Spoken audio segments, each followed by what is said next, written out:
চলেন আপনাদের সাথে আজকে একটা গরিবের বার্গার রেসিপি শেয়ার করি। আমার বোন বলতেছিল যে সে বার্গার বানাবে, খাবে।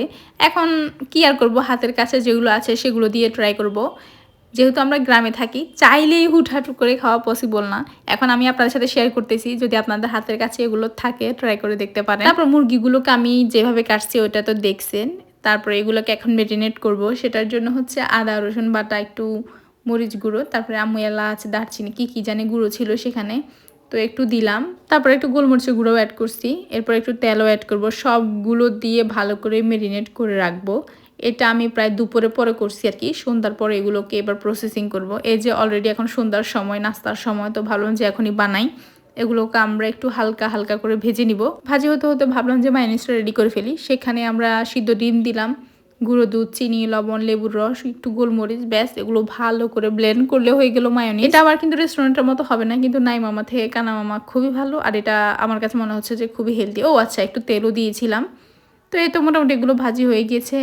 এই যে ব্লেন্ড করার পরে হচ্ছে এটার লুকটা এমন হয়। অনেকে কাঁচা ডিম দিয়েও করে, সেটাও খারাপ না। তো আমি ভাবতেছিলাম যে চিকেনগুলো যে ভাবলাম সেগুলোকে একটু গ্রেভি গ্রেভি করা যাক। সেটার জন্য একটু টমেটো পিউরি রেডি করতে হবে।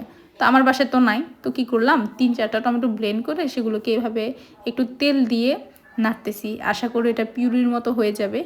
এই যে চিকেনগুলো ভাজার পরে লুকটা এমন হয়েছে।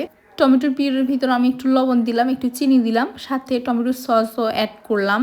আসলে টেস্টটা বেটার হয়েছে। আপনারা ট্রাই করে দেখতে পারেন বাসায় যদি করতে চান আর কি। আমার মতো একদম ইজি ওয়েতে করে ফেলতে পারেন। ভাই নামই তো দিলাম গরিবের বার্গার, সো ফাঁকিবাজির রেসিপি তো হবেই। আমি যেভাবে করতেছি ওভাবে করে দেখবেন, একদম ইজি করে ফেলতে পারবেন, ওটাই বলতেছি। তো আমি জাস্ট নেড়ে চেড়ে একটু রান্না করবো আর কি, যাতে সবগুলো চিকেনের মধ্যে গ্রেভিটা খুব ভালো করে লাগে। এটা প্রাণ কোম্পানির একটা হট সুইট সস ছিল, যেটাতে একটু একটু ঝাল ছিল, তাই যে ঝালটা ছিল সেটা একটা মজার আর কি ঝাল। এখানে আর কোনো এক্সট্রা মশলাপাতি আমি ইউজ করি নাই। সেটাই এখানে যে বানগুলো দেখতে পাচ্ছেন এগুলো একদম কমন, যে কোথাও পাবেন। তো আর কি এগুলো একটা মেবি 10 টাকা করে রাখে আর কি। এরপরে আমি যে মায়োনিজটা রেডি করা হয়েছে সেটার সাথে একটু টমেটো সস অ্যাড করে কালারটা একটু ডিফারেন্ট করলাম, টেস্টটাও এটা একটু বেটার লাগে। তারপরে বানগুলোকে সুন্দর করে কেটে মাঝখানে আমি ওই যে সসটা রেডি করছি সেটা দিলাম। তারপর হচ্ছে শসা দিলাম। এরপর হচ্ছে চিকেনগুলোকে সুন্দর করে সাজিয়ে দিব আর কি।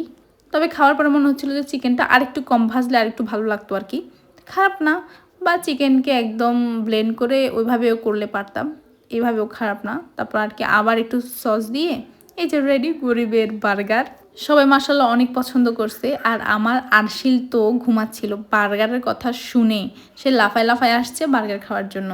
মাশাআল্লাহ সে অনেক পছন্দ করছে। এখন তোমরা যারা গরিবের বার্গার বানিয়ে খেতে চাও তারা এইভাবে ট্রাই করতে পারো। তোমাদের জন্য আমি রেসিপি শেয়ার করে দিলাম। তো সবাই ভালো থাকবা, টাটা।